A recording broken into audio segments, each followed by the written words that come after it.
생활 속 법률 히어로 이승우 변호사의 사건 파일.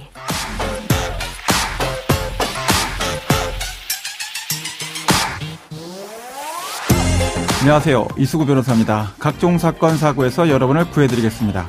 오늘 열어볼 사건 파일은 실업급여 관련 내용입니다.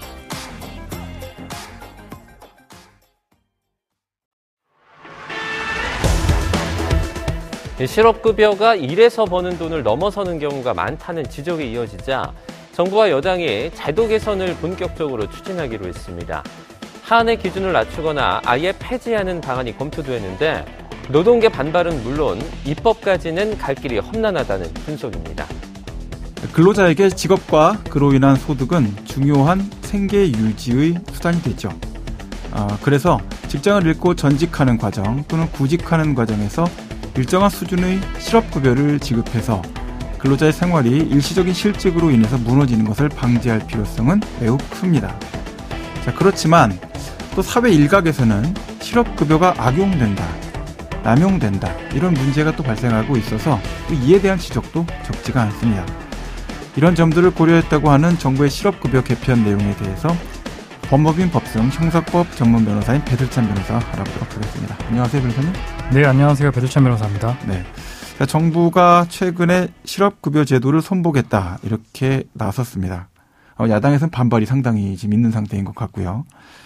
현행 실업급여 제도가 어떻게 운영되고 있는지를 우리가 먼저 좀 알아야 될 것 같은데요. 설명을 좀 해주시죠.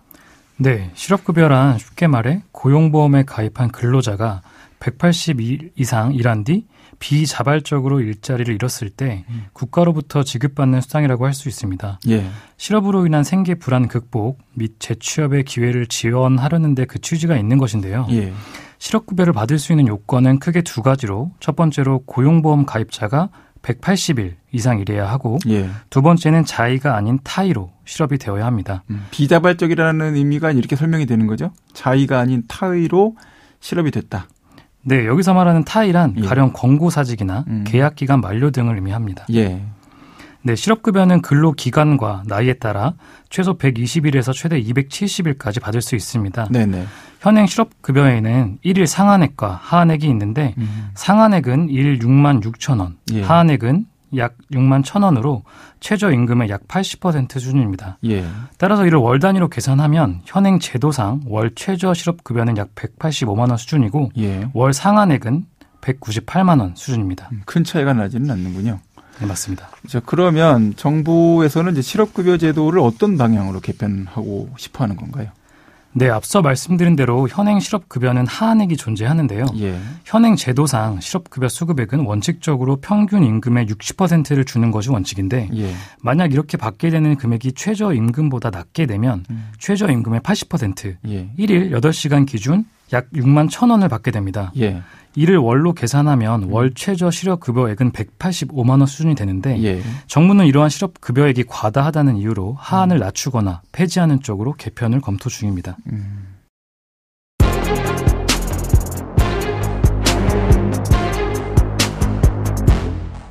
정부가 특별점검까지 이제 나선 그런 상황이다라고 이제 보도가 계속되고 있는데요. 그러면 지금까지 실업급여 제도에 대해서 어떤 문제점들이 있었다라고 지적을 받았는지 그것부터 좀 살펴볼까요? 네, 작년 기준 실업급여를 받은 163만 명 가운데 그중 약 28%인 45만 명은 실업급여가 자신의 세후 월급보다 많은 역전 현상이 발생하였습니다. 예. 2023년 최저임금은 시간당 9,620원인데요. 일 한 달로 계산하면 최저임금 월급은 세전 201만 원이고 여기에 4대 보험료, 세금 등을 공제하면 실수령은 약 179만 원 정도가 됩니다. 네. 결국 월 최저 실업급여인 185만 원보다 더 낮은 수준이어서 예. 수입액 역전 현상이 벌어지는 것입니다. 이를 두고 한간에서는 일하는 개미보다 배짱이를 더 챙겨주느냐라는 비판도 일고 있습니다. 일을 했을 때보다 일을 안 했을 때 더 돈이 더 많이 나오는 거는 좀 문제 아니냐 이런 지적이긴 한데 또 그 금액을 또 최저임금에 맞춰놨다 보니까 함부로 더 깎을 수 있느냐 이런 또 고민도 좀 있긴 합니다. 네, 맞습니다. 네, 계속 설명해 주시죠. 네. 또한 이 실업급여의 재원은 근로자와 고용주가 내는 고용보험료인데요. 예. 지난 정부는 이 고용보험료율을 근로자 월급의 1.3%에서 1.8%로 인상했고 네. 이에 근로자와 사용자는 5조 원 이상의 보험료를 추가 부담하였습니다. 예. 하지만 그럼에도 이러한 고용보험 적립금은 5년 만에 고갈이 되었는데요. 예. 이처럼 고용보험료 재원 고갈에 대한 우려도 있기 때문에 정부가 제도 개편을 검토하는 것입니다. 이 고용보험 적립금 고갈과 관련된 문제에 대해서는 보도상으로 크게 논의가 안 되는 것 같아서 이거는 좀 검토가 앞으로도 필요하지 않을까 생각이 드는데. 네, 맞습니다. 자, 우리나라의 그 실업급여 하한액 이게 어느 정도 수준이 되길래 이런 문제가 생긴다라는 것인지 좀 궁금한데요. 네, 한편 통계에 따르면 예. 최저임금의 80%인 우리나라의 실업급여 하한액은 네. 이제 근로자 평균임금 대비 44% 수준으로 예. OECD 회원국 가운데 가장 높은 수준인 것으로 나타났습니다. 네. 이 때문에 실업급여액 자체가 좀 과다한 것이 아니냐라는 의견도 있어 왔습니다. 최저임금의 비율, 최저임금에 대비한 실업급여 금액의 비율이 그 하한액 자체가 OECD 국가 중에 제일 높다. 네, 근로자 평균 임금 대비 수준이 가장 높다고 가장 말씀드릴 높다. 수 있을 것 같습니다. 그렇군요. 자, 반면 노동계에서는 현재 정부 정책 변경과 관련돼서 반발이 굉장히 심할 것 같다. 뭐 이런 생각이 바로 드는데요. 어떻습니까? 네, 당연히 노동계에서도 반발이 심한 상황입니다. 네. 노동계는 현재 실업급여 제도는 노동자 의사와 무관하게 이루어지는 비자발적 실직에 대해서만 실업급여가 지급되는 등 수급 요건이 매우 엄격하다면서 네. 실업급여 부정수급을 제대로 관리 감독하는 것은 바람직하지만 예. 노동자들이 실업급여를 받기 위해 취직과 퇴사를 반복한다는 주장은 설득력이 떨어진다며 예. 정부 방향에 대하여 비판하고 있습니다. 또한 노동계는 실업급여를 반복해서 받는 것은 퇴사를 반복할 수밖에 없는 질 낮은 일자리가 많기 때문이라는 입장으로 실업 노동자들의 실업급여를 삭감하는 것은 열악한 처지의 노동자들에게 고통을 전가하는 것이라고 지적하고 있습니다. 예. 자, 이런 문제에 대한 지적도 일면 타당한 부분이 또 있긴 한데 또 이력서를 제출하고 면접도 오지 않는 분들도 많아서 이런 점들을 고려해 보면은 노동계에서도 그 점은 좀 고민을 같이 해봐야 될 필요가 있지 않은가라는 생각이 들고요. 네, 맞습니다. 또 실업급여 관련해서 문제가 크게 되는 부분이 이제 바로 이제 부정수급 문제인데요. 부정수급이 어떻게 일어나고 있는지도 한번 설명을 해주시면 좋겠고 처벌 충분한지 어느 정도 이루어지고 있는지 이것도 한번 짚어주시죠. 네, 실업급여를 부정수급한 경우에는 고용보험법에 따라 3년 이하의 징역 또는 3천만 원 이하의 벌금형으로 처벌받을 수 있고 네. 만약 사업주와 공모하였다면 그 처벌 수위는 더 높아집니다. 네네. 또한 부정수급한 수급액 반환과 더불어 부정수급액의 최대 5배에 해당하는 금액이 추가 징수될 수도 있습니다. 예. 부정수급 유형에는 여러 가지가 있지만 실무적으로 가장 많은 케이스는 취업한 사실을 숨기고 계속 실업급여를 받는 경우, 두 번째로는 이직 사유를 허위로 기재한 경우 등입니다. 예.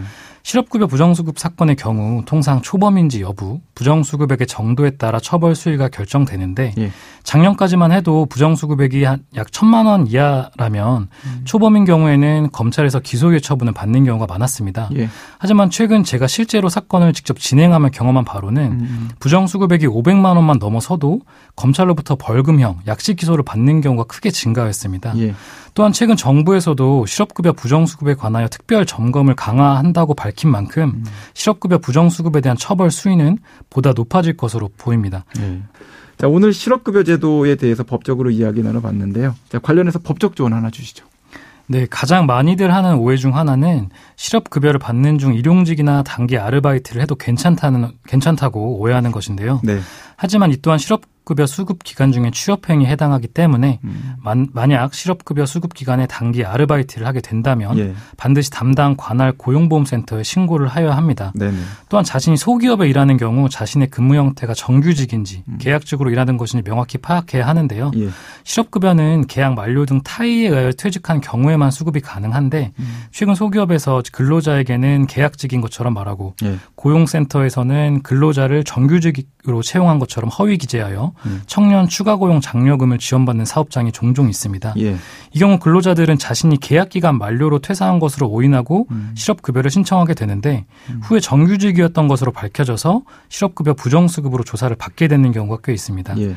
이처럼 자신이 소기업에 근무 중이라면 자신의 계약 형태에 대해서도 명확히 인지하는 것이 중요합니다. 네. 지금까지 형사 전문 변호사인 배슬찬 변호사와 함께했습니다. 오늘 말씀 고맙습니다. 네, 감사합니다.